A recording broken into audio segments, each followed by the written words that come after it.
Hi అండి. ఈరోజు కంచి కామేశ్వరమ్మ ఆశీర్వాదంతో వీడియోలోకి వెళ్దామా?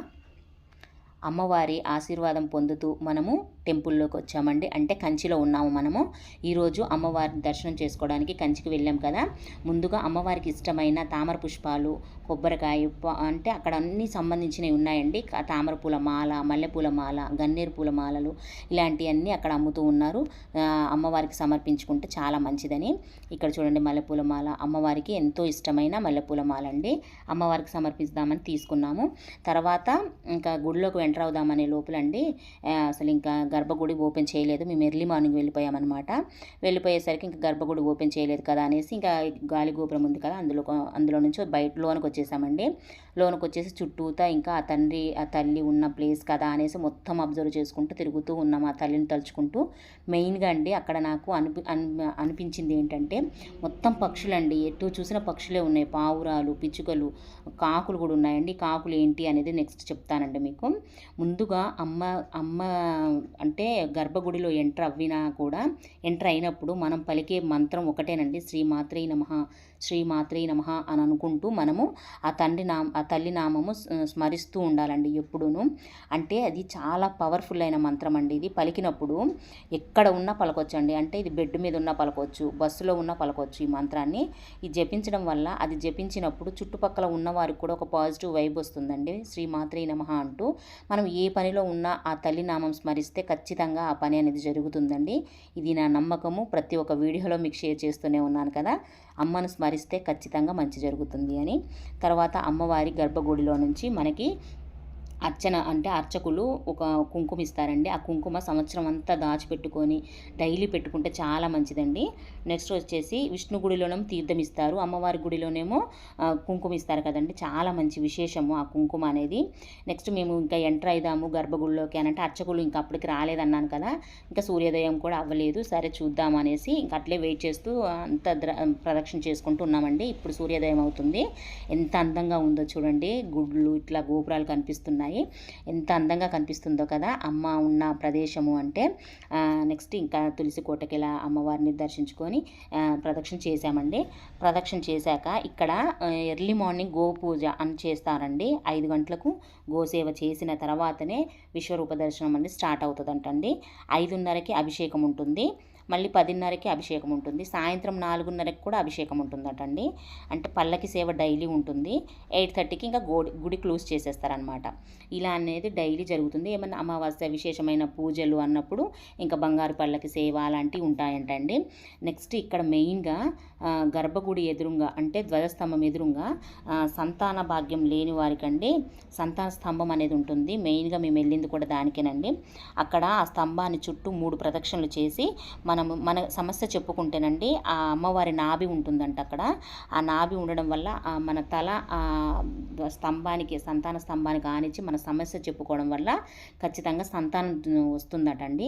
ఇంకా బలి ప్రసాదం కూడా ఇస్తూ ఉంటారు. ఇందాక కాకులు అన్నాను కదా, కాకులకి బలి ప్రసాదం అనేది బలి పీఠం మీద పెడతారండి. అవి కాకులు వచ్చి తింటాయంటండి. అంటే పితృలకు సమర్పించినట్టు అంటండి. అవి తింటే అలా మంచిదంట. అమ్మవారి గుళ్ళల్లో ఇలా పెడుతూ ఉంటారంట. కాకులు తినడం వల్ల మంచిదంట అలా అని చెప్పారనమాట. నెక్స్ట్ వచ్చేసి ఇంకా ఇది వచ్చేసి శివకంచి అండి.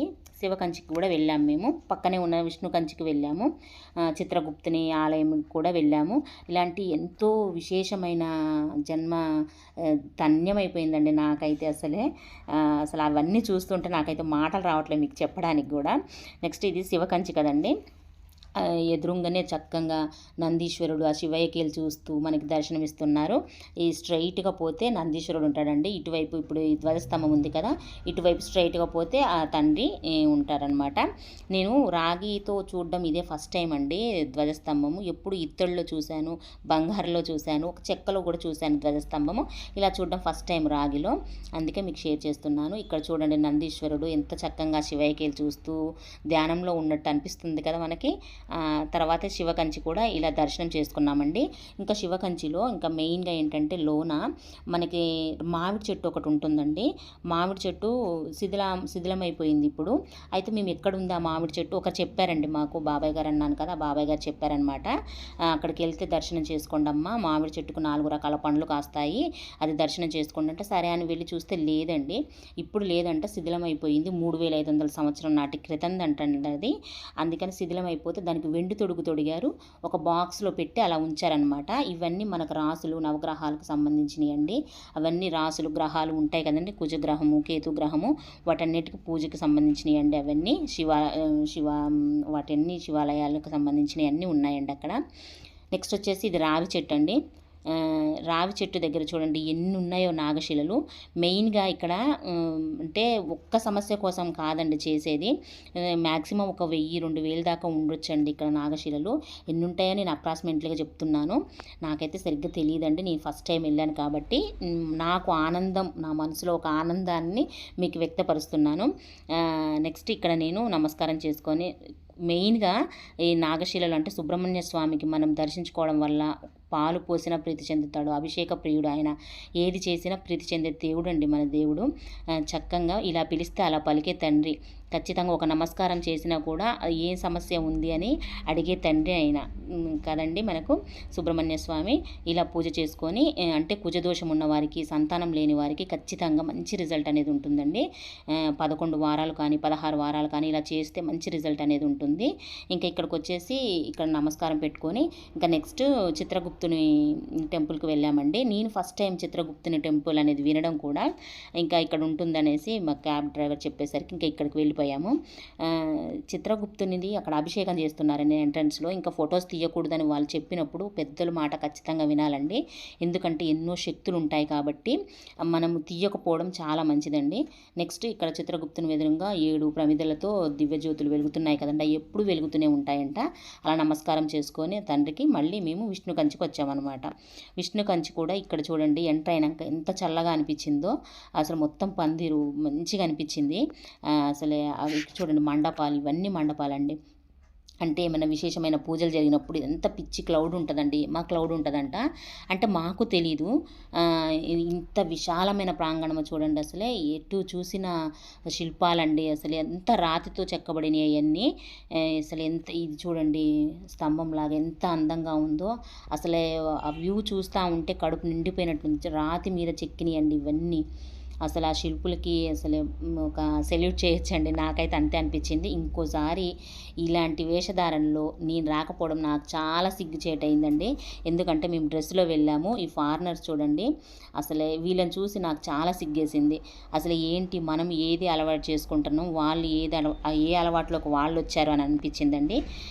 ఇక్కడ విష్ణు కంచిలో ఇంకా నెక్స్ట్ బంగారు బల్లి వెండి బల్లి కూడా దర్శనం చేసుకున్నాం. తిను కూడా ఫారినరేనండి, మొత్తం షూట్ చేసుకుంటున్నారు. ఈ చెట్టు నాకు భలే విశేషం అనిపించింది. 2 చెట్లు ఉన్నాయనుకొని చూస్తే ఒకటే కాండం అండి, ఎంత పెద్ద విశాలంగా ఉందోనండి చెట్టు అయితే, నాకు మంచిగా అనిపించింది కాబట్టి మీకు కూడా షేర్ చేస్తున్నాను. నెక్స్ట్ వచ్చేసి ఇక్కడ శారీతో ఉన్నారు కదండి, తను పంచధోతితో వచ్చారనమాట. ధోతితోటి ఇటు ఒకవైపేమో విష్ణు చక్రం శంకు చక్రాలు వేసుకున్నాడండి తను. అంటే ఎంత భక్తి భావన చూడండి, ఫారినర్స్ కూడా అసలే మనం ఏ కల్చర్లో ఉన్నామని ఒక చిన్నపాటి క్వశ్చన్ వచ్చేసిందండి నాకైతే ఈ డ్రెస్సులలో ఉండేసరికి. నెక్స్ట్ వచ్చేసి ఇక్కడ బంగారు బల్లి వెండి బల్లి అండి, ఇవి తాకడం వల్ల ఏంటంటే ఎప్పుడైనా బల్లి పడినప్పుడు ఆ పడిన దోషం అనేది మన మీద ఉండదండి. నెక్స్ట్ మన పెద్దలు చెప్తూ ఉంటారుగా, కంచి వెళ్ళి బంగారు బల్లి వెండి బల్లి తాకిన వారికి కాళ్ళు పట్టుకుంటే అంటే వాళ్ళ పాదాలు పట్టుకున్నా కూడా ఆ దోషం అనేది పోతుందని చెప్తూ ఉంటారు కదా. అందుకని కంచి వెళ్ళినప్పుడు ఖచ్చితంగా ఈ బంగారు బల్లి వెండి బల్లిని తాకి రావడం మంచిదండి. ఈ విధంగా మాకు కంచి అనేది చుట్టుపక్కల ఉన్న పుణ్యక్షేత్రాలు కూడా దర్శనం చేసుకున్నామండి. ఈవిడ గారితో ఒక ఫోటో కూడా దిగాము ఇట్లా. ఆమె హాయ్ మ్యామ్ అని మేము ఇంగ్లీష్లో మాట్లాడబోతే నమస్కారం నమస్కారం అని తెలుగులో చెప్తుంది. ఎంత బాగా అనిపించిందో. మరొక మంచి వీడియోతో మళ్ళీ కలుస్తాను, అంతవరకు సెలవు మరి.